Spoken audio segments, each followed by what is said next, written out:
I just can't imagine life without horses. They're like oxygen to me. I've spent my entire life with them, and they've always given back to me more than I ever could give back to them.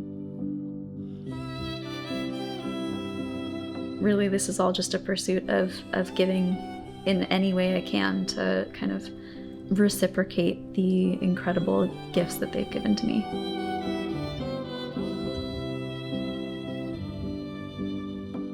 I'm Tara Davis. I am the founder and director of Unbridled Sanctuary. So Unbridled Sanctuary is kind of a unique rescue of sorts. We take in horses, specifically Iberian horses, Andalusians and Lusitanos that have faced trauma or need a space where they can kind of retreat from the world and get to be kind of back to who they were originally and either recover health-wise or from, psychological and emotional trauma and heal and grow.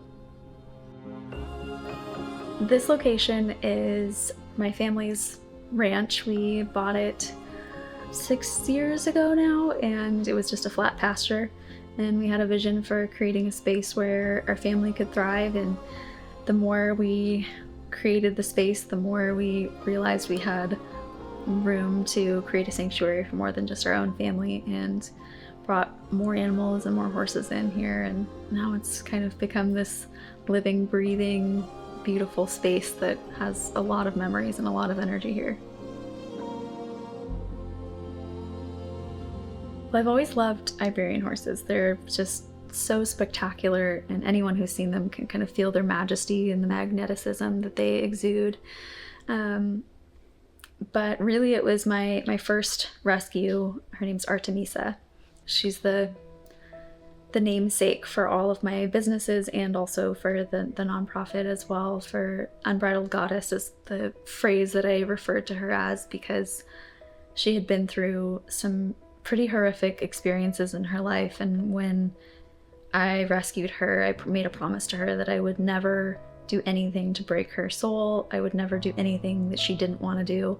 I promised her that she would remain unbridled. So she became my Unbridled Goddess, and in the process of, working with her to heal her trauma, I recognized the power and the strength of the way that horses call us to heal.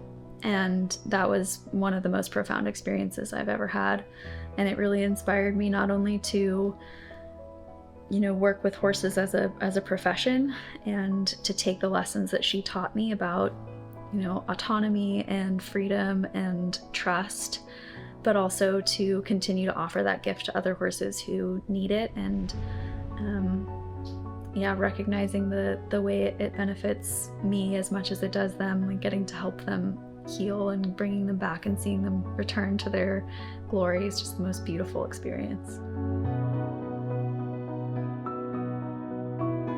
The Iberian breed specifically is very sensitive. They're extremely misunderstood in a lot of ways. They're very generous and they're very forgiving, but they're also extremely sensitive, and it's easy for them to be pushed too hard or to be taken advantage of. They're incredibly generous, and I think because they have this deep drive from within to be a partner to their person, they tend to kind of give more than they can sometimes. And whether it's a subconscious kind of taking, or whether it's, unfortunately, there's some pretty cruel training practices that go on. So we have a range of horses who have experienced anything from kind of like misguided intentions that were good initially to some pretty extreme abuse cases. So the sole purpose for all of our horses is really for them to live their happiest life. We kind of allow them to express to us what their needs are. So some horses, they are able to be rehomed, and we find excellent homes that have excellent references, and we keep a close eye on them after they've, spent time in their homes. And other horses live their lives out here. A lot of them are not ones that we will ever be able to rehome, whether it's physical limitations that we want to protect them from any misuse, or whether it's the fact that they're extremely misunderstood and they need a special touch to be able to handle them safely. Their only purpose is to be happy and really just live out their lives with their needs being met.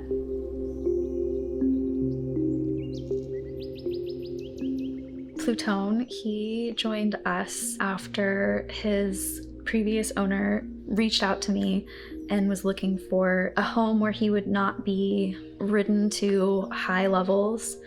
He's an extremely successfully trained horse who his owner deeply loved him, but he unfortunately had some health issues that were making it so that he was suffering when he was working in these high levels of ridden work. And she knew that if she sold him, even with this caveat of the physical issues he had, that his generosity and his kindness would be taken advantage of. And so she was looking for a place where he would be able to live out his days and not have any pressures put on him and not be taken advantage of. So he has done an incredible job of kind of working through some of the stress and the trauma that was related to some of the training that he had experienced, where he would get really tense and it would exacerbate some of the issues in his body. So he's now returned to being able to safely be very lightly ridden without a bit. So we do all bitless work. He so dearly loves to connect with people, and he's been an incredible guide for people learning about rehabilitation of the body and the mind and how intertwined they are together.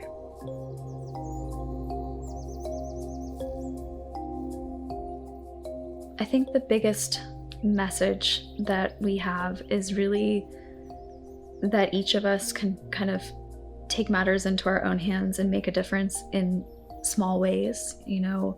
Sometimes it feels really overwhelming when I look out into the world and I see so many horses need help. And yet when I step outside and I put hands on any of the horses that we've helped, and I see what an incredible change each and every one of them has experienced, that is such an important thing, to be able to make a difference in even one being's life. And I think that's the biggest message that we have, is even if it's small, that each change that we make, each life that we touch, that's equally as important.